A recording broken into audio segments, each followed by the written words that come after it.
Hello students, good morning. Welcome back to watch and learn by Sudha ma'am.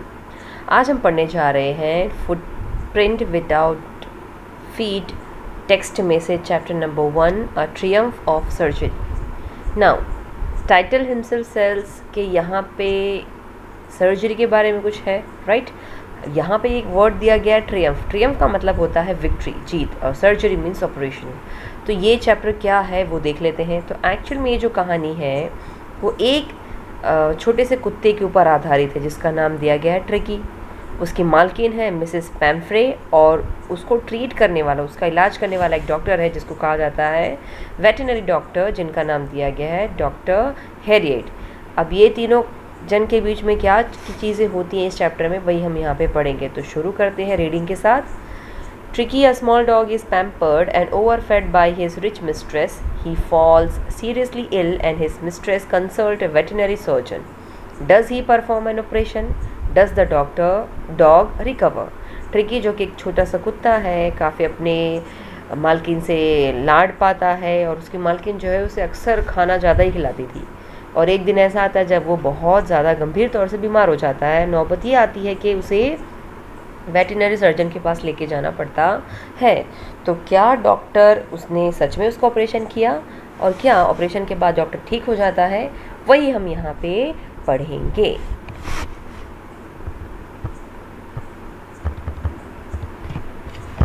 I was really worried about Tricky this time.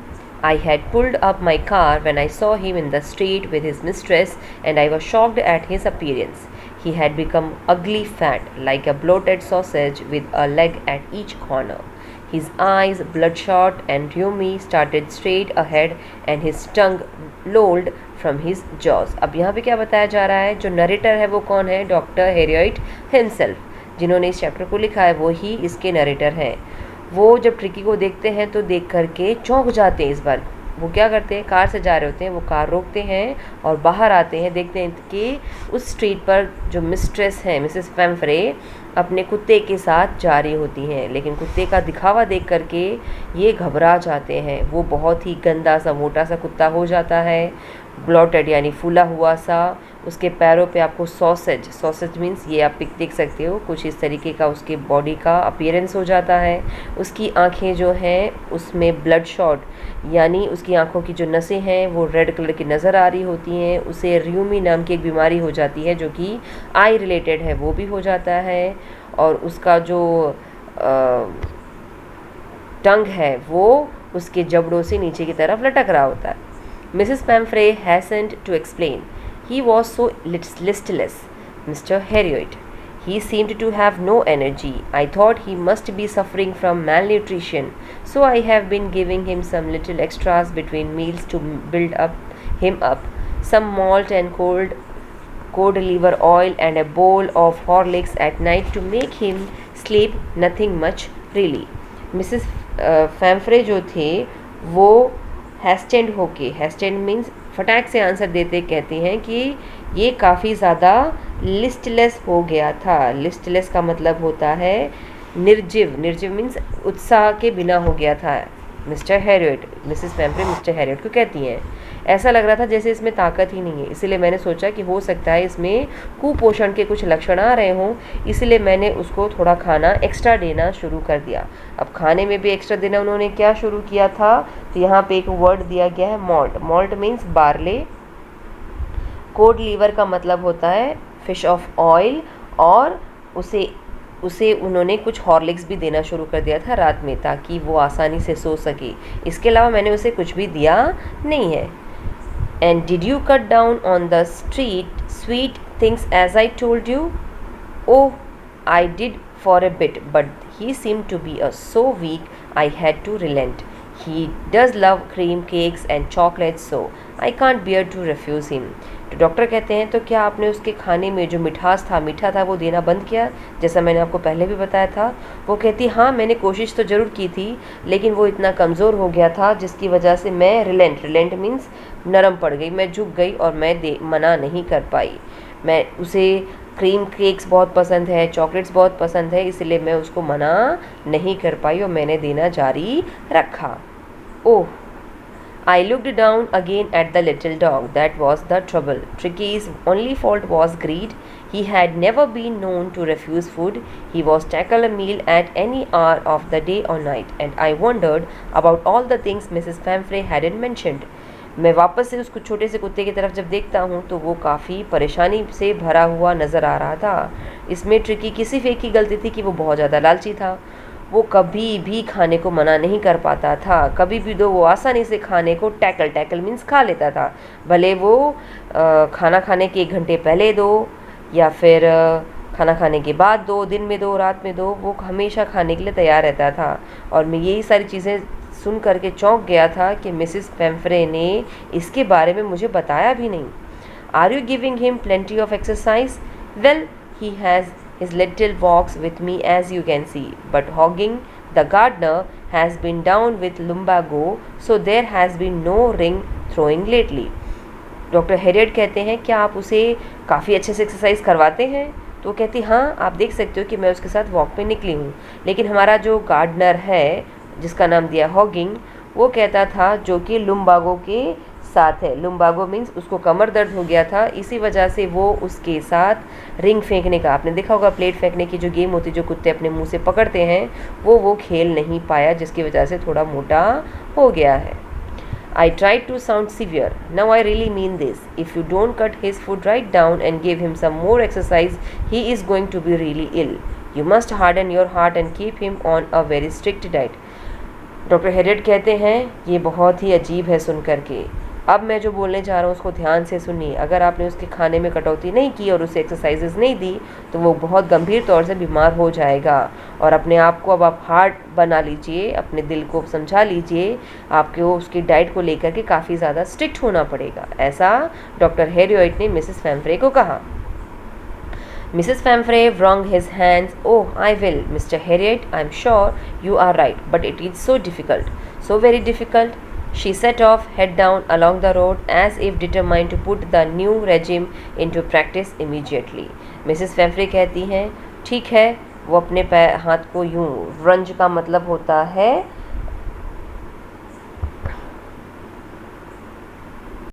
वो अपने हाथ को इधर उधर बनाते हुए कहती हाँ हाँ ज़रूर, मैं पक्का ध्यान रखूँगी। वो कहता है कि अगर आपने ध्यान नहीं रखा तो इसके लिए सही नहीं होगा। तो वो कहती है हाँ मुझे पता ये काफ़ी ज़्यादा डिफ़िकल्ट है, लेकिन मैं कोशिश करूँगी। और वो वहाँ से चलती बनती अपने सिर को नीचे तरफ झुकाते हुए और निश्चय करती हैं कि अब उन्हें उसके लिए एक नया रेजिम का मतलब होता है नए कानून कायदे बनाने पड़ेंगे और उसको लागू करना पड़ेगा रिलेटेड टू हिज मीन्स इस कुत्ते की डाइट एंड एक्सरसाइज को लेकर के। I watched their progress with growing concern. Tricky was tottering along in his little tweed coat. He had a whole wardrobe of these coats for the cold weather and a raincoat for the wet days. He struggled on dropping in his harness. I thought it wouldn't be long before I heard from Mrs. Pamphray. वो देखना शुरू कर, doctor जो है वो उन पर निगरानी रखता है और देखता है कि कितना हद तक उन्होंने उसको संभाला है। ट्रिकी को कैसा दिखाया गया है, काफ़ी ज़्यादा मोटा दिखाया गया है। वो भी दिखाता है कि वो टॉटरिंग कर रहा होता है। टॉटरिंग का मतलब होता है लड़खड़ा रहा होता है। क्यों लड़खड़ा रहा होता है? क्योंकि उसने जो कपड़ा पहना था, उसका जो कोट था, वो काफ़ी ज़्यादा हैवी नज़र आ रहा होता है। क्योंकि ठंड ज़्यादा थी तो वो उसमें खुद को अपने आप को एडजस्ट नहीं कर पा रहा था। वो स्ट्रगल कर रहा था। उसके गले में जो हार्नेस बांधी हुई थी, जो लगाम थी, वो उससे भी स्ट्रगल कर रहा था और उसके लिए इतना ईजी नहीं था चलना। और वो कहीं ना कहीं मिसेस पेम्फ्रे की बातों को भी अनसुना कर रहा था। The expected call came within a few days. Mrs. Pamphray was distraught. Tricky would eat nothing, refused even his favorite dishes, and besides, he had bouts of vomitings. He spent all his time lying on a rug, panting. Didn't want to go for walks, didn't want to do anything. कुछ time बाद finally जो Mrs पेम्फ्रे थे वो call करते हैं किसको? Doctor Harriet को, और बताती हैं कि ये जो कुत्ता है वो कुछ खा नहीं रहा है, अपनी अच्छी डिशेस को उसने खाना बंद कर दिया है, सिर्फ वो उल्टियाँ करता है, सारा टाइम बस रग पे यानी कालीन पे पड़ा रहता है, हाँफता रहता है, घबराता रहता है, वॉक पर भी नहीं जाता, ना ही कुछ करने की वो इच्छा रखता है। I had made my plans in advance. The only way was to get Tricky out of his house for a period. I suggested that he be hospitalized for about a fortnight to kept under observation. Doctor Harriet जो थे उनको पहले से ही पता था कि ये दिन तो आएगा ही, इसलिए उन्होंने पहले से ही तैयारी करके रखी थी। उन्होंने पहले से ही सोच के रखा था कि ट्रिकी को घर से बाहर निकालना ही पड़ेगा। उन्होंने उनको सजेशन दिया किसको, मिसेस फैम्फ्रे को, कि आप अपने कुत्ते को हॉस्पिटलाइज कर लीजिए तुरंत के तुरंत, ताकि वो उसको ऑब्जर्वेशन में रखें और उसकी देखभाल कर सकें। The poor lady almost swooned. She was sure he would pine and die if he did not see her every day. वो जो लेडी थी वो बेचारी सी, वो काफ़ी ज़्यादा घबरा जाती है और ऑलमोस्ट swooned हो जाती है। swooned का मतलब बताया गया है यहाँ पे बेहोश सी हो जाना। क्यों? क्योंकि वो उसके बिना तो एक दिन भी निकाल नहीं सकती थी। किसके बिना? अपने प्यारे कुत्ते के बिना। But I look a firm line. Tricky was very ill and this was the only way to save him. In fact, I thought it best to take him without delay. And लेकिन यहाँ पे doctor Harriet बताते हैं कि मैं तो sure था कि मुझे क्या करना है। मैं अपनी लाइन पे टिका रहा। मैंने कहा ट्रिकी बहुत बीमार है और सिर्फ एकलौता रास्ता है वो यही है कि मैं उसे वहाँ से तुरंत लेकर के हॉस्पिटल लेके जाऊँ बिना किसी डिले के, रुकावट के। He followed by Mrs. Fambre's wailing. I marched out to the car carrying the little dog wrapped in a blanket. अब होता यूँ है, मिसेस फैम्फ्रे जो थे वो पीछे पीछे आती हैं मॉर्निंग करते हुए, मतलब दुख होते हुए कि उनका कुत्ता जो है वो उनसे दूर जा रहा है। वो जो डॉक्टर थे वो एक कार लाते हैं और कार में उस कुत्ते को अच्छे से ब्लैंकेट से ढक कर कार में रख देते हैं। The entire staff was aroused and maids rushed in and out, bringing his day bed, his night bed, favorite cushions, toys and rubber rings, breakfast bowl, lunch bowl, supper bowl. Realizing that my car would never hold all the stuff, I started to drive away. As I moved off, Mrs. Fambray, with a despairing cry, threw an armful of the little coats through the window. I looked in the mirror before I turned the corner of the drive. Everybody was in tears. पूरा जो staff था Mrs फैम्फ्रे के घर का वो यहाँ वहाँ भागना शुरू कर देता है। मेड्स जो हैं वो भाग भर के उसका बिस्तर लाती हैं, दिन का रात का बिस्तर अलग से लाती हैं, उसके कुत्ते के फेवरेट कुशन्स लाती हैं, खिलौने लाती हैं, रबर रिंग्स लाती हैं, ब्रेकफास्ट का बाउल जो था, लंच का बाउल जो था, सपर बाउल जो था, अलग अलग बाउल को ला करके रखती हैं। जब हैरियट को पता लगा कि ये सारा सामान से इनकी कार भर जाएगी, वो फटाफट वहाँ से गाड़ी को चलाना शुरू कर देते हैं। जैसे ही वो आगे बढ़ते हैं, मिसेस फैम्फ्रे जो काफ़ी दर्द से चिल्लाना रोना शुरू कर देती हैं, अपने हाथ से कोट को निकाल करके वो विंडो से बाहर फेंक देती हैं। और ये सब कौन देख रहा होता है? Doctor Harriet. कहाँ से? अपने कार के शीशे से। तब तक देख रहे होते हैं जब तक वो आने वाले रास्ते से मुड़ नहीं जाते हैं। जितने भी घर के स्टाफ थे सब दुखी होकर के रोना शुरू कर देते हैं। Out on the road, I glanced down at the pathetic little animal gasping on the seat by my side. I patted the head and Tricky made a brave effort to wag his tail. Poor old lad, I said, you haven't a kick in you, but I think I know a cure for you. जब वो रास्ते से गाड़ी चला रहे होते हैं, उन्होंने नीचे की तरफ देखा तो जो कुत्ता था वो बेचारा काफ़ी ज़्यादा गहरी सांसें ले रहा था। उसके पास वाली डॉक्टर हैरियट के पास वाली सीट पे बैठा हुआ था। इन्होंने धीरे से उसके सिर पर हाथ मसला तो वो जो कुत्ता था काफ़ी ज़्यादा हिम्मत के साथ उसने अपनी पूँछ को वैग किया, मीन्स हिलाया, और उन्होंने बोला, आई नो तुम बहुत ज़्यादा अभी दर्द में हो, तुम काफ़ी ज़्यादा परेशान हो, लेकिन मैं ये पूरी कोशिश करूँगा कि तुम्हारा कोई ना कोई इलाज निकाला जा सके। At the surgery, the household dogs surged around me. Tricky looked down at the noisy pack with dull eyes and when put down, lay motionless on the carpet. The other dogs, after sniffling around him for a second, decided he was an uninteresting object and ignored him. जब वो hospital पहुंच जाते हैं, वो वहाँ पे उसको छोड़ देते हैं, तो कुत्ता जो थे कुत्ता जो था ट्रिकी वो एक जगह पड़ा हुआ नज़र आता है, उसकी आंखें डल हुई सी नज़र आती हैं, वो बिना किसी इमोशंस के कारपेट पे पड़ा हुआ है। बाकी के जो कुत्ते थे वो यहाँ वहाँ उसके आसपास घूम रहे होते हैं। थोड़ी देर वो घूमते हैं, लेकिन जब उनको पता लगता है कि ये कुत्ता जो है वो तो एक ऑब्जेक्ट, एक चीज़ की तरह वहाँ पे पड़ा हुआ है और उनको इग्नोर कर रहा है, तो वो सारे कुत्ते जो बाकी के उस क्लिनिक पे थे, हॉस्पिटल में थे, उसको इग्नोर करके वहाँ से चलते बनते हैं। I made up a bed for him in a warm, loose box next to the one where the other dog slept. For 2 days, I kept an eye on him, giving him no food but plenty of water. At the end of the second day, he started to show some interest in his surroundings, and on the third day, he began to whimper when he heard the dogs in the yard. उन्होंने उसके बिस्तरे की तैयारी की, एक बड़ा सा box लिया, उसके अंदर गर्म कपड़े डाले और वहाँ रख दिया जहाँ उनके क्लिनिक में, हॉस्पिटल में बाकी के कुत्ते सोया करते थे। पहले दिन तो वो कुत्ता जो था वो कुछ रिस्पॉन्स नहीं देता है, पर वो अपनी निगरानी में रखते हैं। वो सिर्फ उसे पीने के लिए बहुत सारा पानी देते हैं। दूसरे दिन के अंत तक उसने थोड़ा बहुत इंटरेस्ट दिखाना, किसने, कुत्ते ने थोड़ा बहुत इंटरेस्ट दिखाना शुरू कर दिया उसके आसपास जो भी चीज़ें मौजूद थी उसमें। तीसरे दिन तक वो कुत्ता जो था वो विम्पर का मतलब होता है चिल्लाना शुरू कर देता है जब वो दूसरे कुत्तों को अपने आसपास के एरिया में नाचते हुए देखता है, यानी वो दर्द के मारे दहाड़ना शुरू कर देता है। When I opened the door, Tricky trotted out and was immediately engulfed by Joe, the greyhound, and his friends. After rolling him over and thoroughly inspecting him, the dogs moved off the garden. Tricky followed them, rolling slightly with his surplus fat. अब जब वो जो doctor थे वो door को खुलते हैं, tricky जो था वो ट्रॉटेड आउट मीन्स अंदर से बाहर भाग जाता है। भाग करके फटाफट कहाँ पहुँच जाता है, बाहर जैसे ही निकलता है तो जो बाकी के कुत्ते थे, जिसमें से एक का नाम दिया है जो, और जो ग्रे हाउंड करके जो कुत्ता था वो, और बाकी के जो उसके दोस्त थे वो सब उस कुत्ते को, किसको, ट्रिकी को चारों ओर से घेर लेते हैं।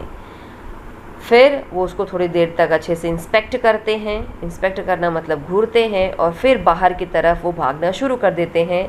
जैसे ही सारे कुत्ते बाहर की तरफ भागना शुरू कर देते हैं, ट्रिकी भी उनके पीछे भागना शुरू कर देता है और वो कोशिश करता है क्या करने का, सरप्लस करने का। सरप्लस का मतलब होता है जो एक्स्ट्रा उसके ऊपर फैट था वो उसके साथ वहाँ पे रोल करना, यानी गोल गोल घूमना शुरू कर देता है। यानी यहाँ पे क्या बताया है कि जैसे ही डॉक्टर आता है और गेट को खोलता है उसके क्लिनिक का, ट्रिकी जो है वो ट्रॉटेड करता हुआ, ट्रॉटेड का मतलब मैंने पहले ही बताया, अंदर से बाहर भाग जाता है बाहर की तरफ, जहाँ पे जो था वो उसको घेर लेता है। बाकी के जो स्ट्रीट डॉग्स होते हैं, शिकारी कुत्ते होते हैं, वो और उसके दोस्त उसको चारों तरफ से एनगल्फ्ड मीन्स घेर लेते हैं, उसको अच्छे से घूरते हैं। और थोड़ी देर बाद जब कुत्ते वहाँ से भागना शुरू कर देते हैं गार्डन की तरफ, तो ट्रिकी भी उनको फॉलो करता है और किसी तरह रगड़ते हुए, रोल करते हुए उनके पास पहुँचता है। Later that day, I was present at feeding time. I watched while Tristan sloped the food into the bowls.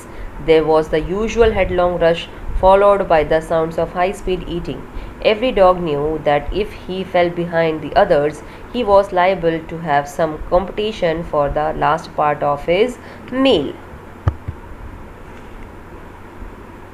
यहाँ पे क्या बताया जा रहा है, उसी दिन थोड़ी देर बाद जब वो वहाँ पे पहुँचते हैं, कौन, डॉक्टर खाना खिलाने के टाइम पे, तो उन्होंने देखा कि ट्रिस्टियन नाम का जो एक डॉग है वो अपने बोल में मुंडी घुमा करके खाना खाना शुरू करता है।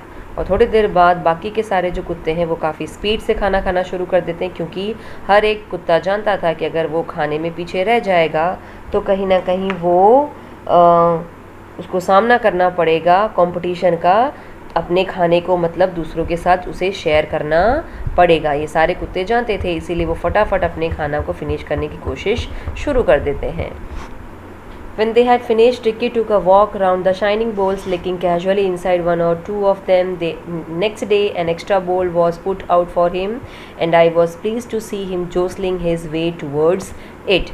जब सारे कुत्तों ने अपना खाना ख़त्म कर दिया था, ट्रिकी जो है वो वहाँ पे वॉक करने जाता है और वो उनको अच्छे से लिक कर लेता है। लिक मीन्स अच्छे से बाकी के बोल्स को चाट लेता है, एक से दो जो बोल थे उनको। नेक्स्ट डे ट्रिकी के लिए एक एक्स्ट्रा बोल रखा जाता है खाने का, और ये सारी चीज़ों को देख करके मिस्टर हेरियट जो थे वो काफ़ी ज़्यादा खुश हो जाते हैं और देखते हैं कि वो कैसे अपने आप को बचाने के लिए दूसरे कुत्तों को जोसलिंग मीन्स धक्का देना शुरू कर देता है।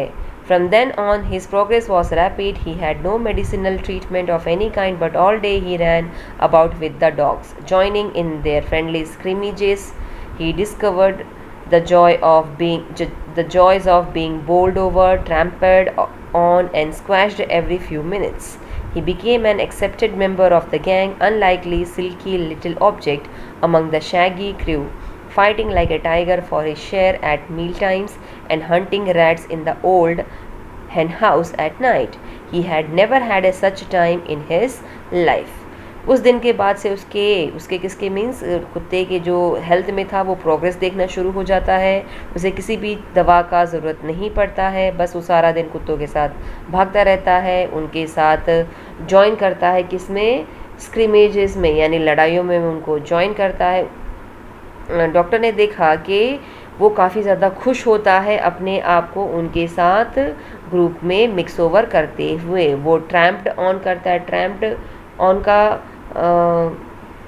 ऑन का मतलब यहाँ पे क्या बताया जा रहा है, मतलब वो चीज़ों को कुचलता है, चीज़ों को मसलने की कोशिश करता है। इतना ही नहीं, बाकी के जो फैमिली मेम्बर्स थे उस हॉस्पिटल के जो गैंग था वो भी उसे पसंद करना शुरू कर देते हैं।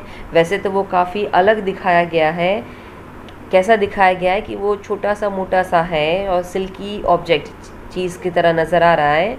बाकी के लोगों को कैसा दिखाया गया है, थोड़ा फिट दिखाया गया है। उसके शरीर पे एक शैगी मीन्स शाइनिंग करते हुए, रफ से हेयर लटकते हुए जो बाल हैं वो नज़र आते हैं, लेकिन वो दूसरे ग्रुप के साथ आसानी से जुड़ जाता है। वो शेर की तरह फाइट करता है, पर अपना मील टाइम कभी भी वो किसी को शेयर नहीं करता, यानी अपने खाने को किसी के भी साथ वो शेयर करता नहीं है। उस टाइम पे वो टाइगर की तरह लड़ता है। इतना ही नहीं, रात में वो जो पुराना मुर्गियों का घर है वहाँ जा कर के चूहे का शिकार भी करता है। उसने इस तरीके के टाइम को कभी भी अपने लाइफ में जिया नहीं था, ऐसा डॉक्टर हैरियट वहाँ पे महसूस करते हैं। All the while, Mrs. Famfrey hovered anxiously in the background, ringing a dozen times a day for the latest bulletins.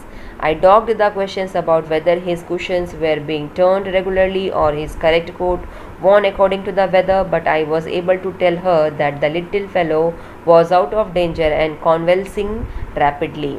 अभी मिसेस फैम्फ्री के बारे में यहाँ पे क्या बताया जा रहा है कि मिसेस फैम्फ्री जो थी वो काफ़ी ज़्यादा घबराती थी, इसीलिए पूरा दिन वो क्या करती थी, फ़ोन किया करती थी। दिन भर में 40 बार वो उनको फ़ोन किया करती थी और उनको चिंता करते हुए वो उसके बारे में हालचाल पूछा करती थी। यहाँ पे एक वर्ड दिया गया, होवर्ड का मतलब बताया जाता है यहाँ पर। होवर्ड मीन्स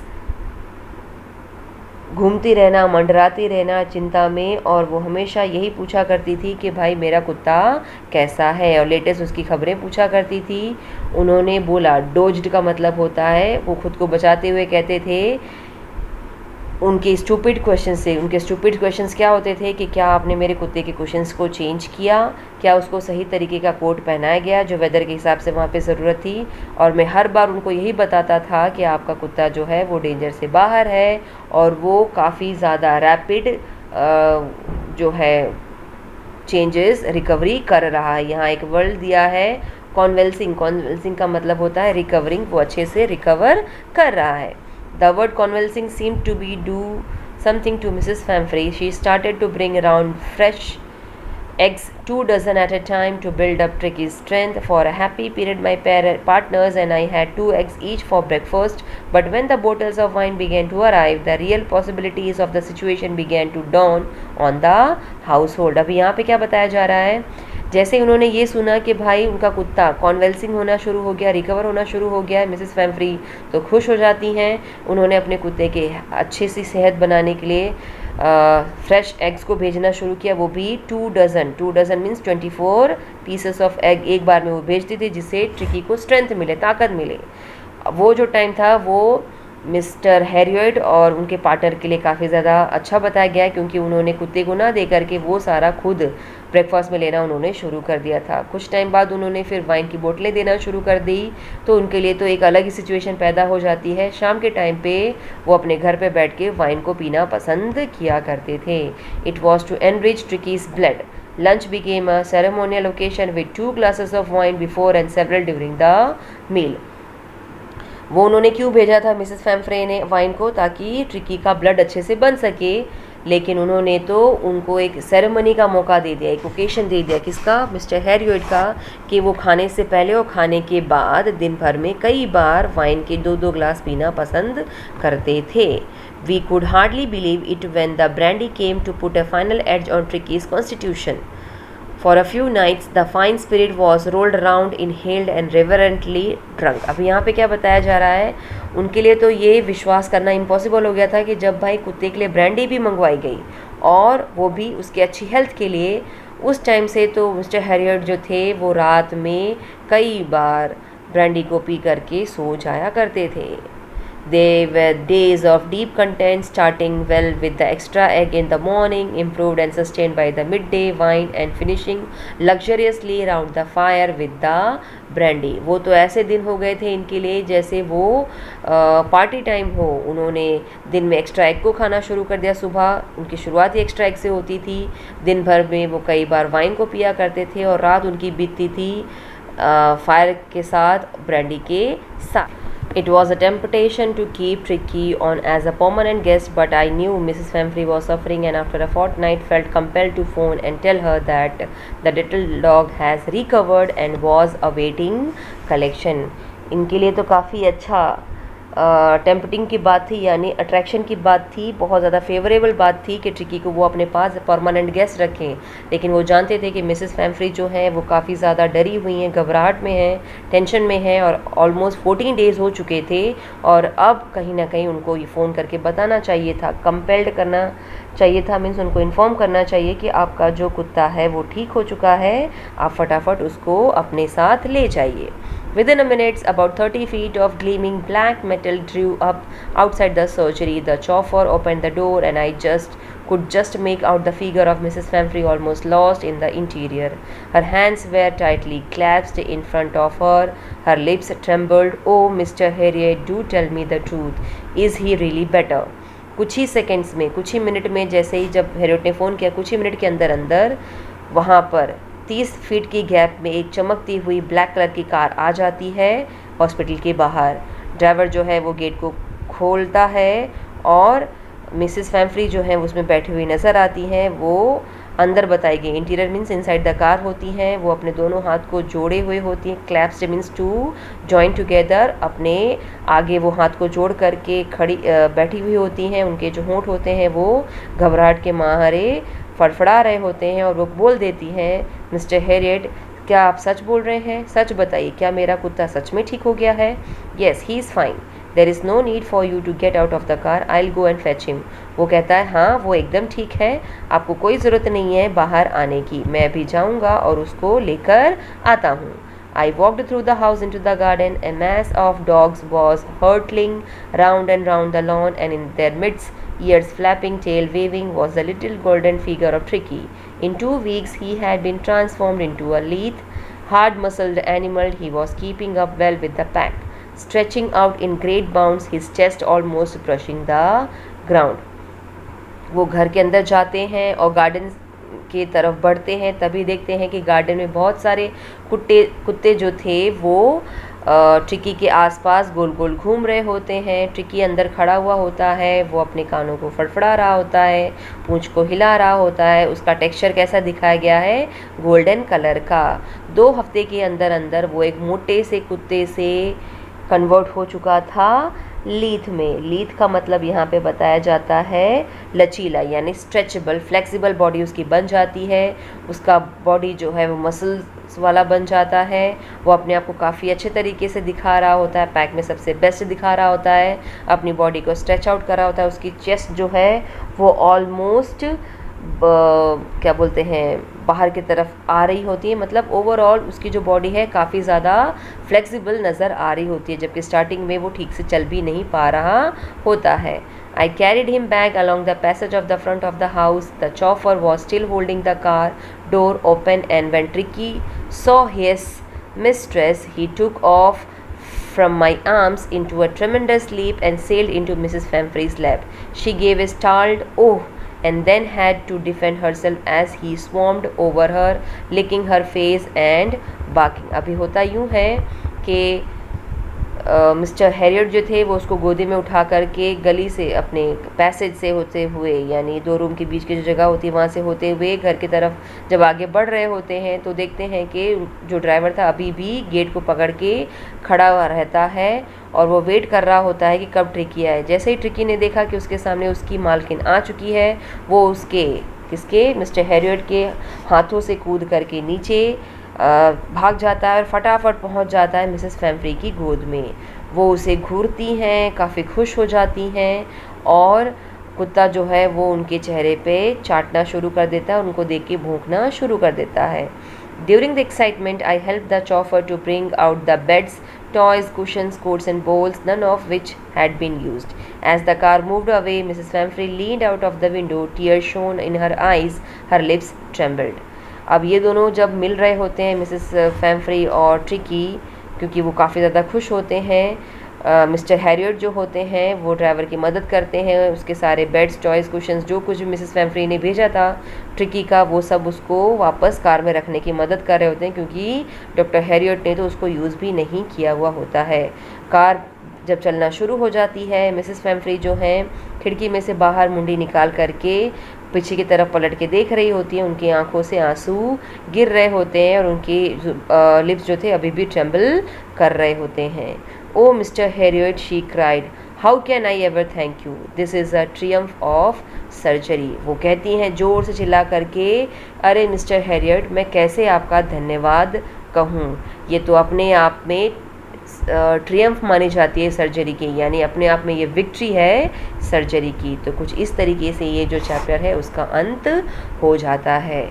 आई होप आपको ये जो चैप्टर है वो अच्छे से समझ में आ गया होगा. प्लीज़ चैनल को लाइक करिए, सब्सक्राइब करिए और अपने दोस्तों पे शेयर करिए. Thank you.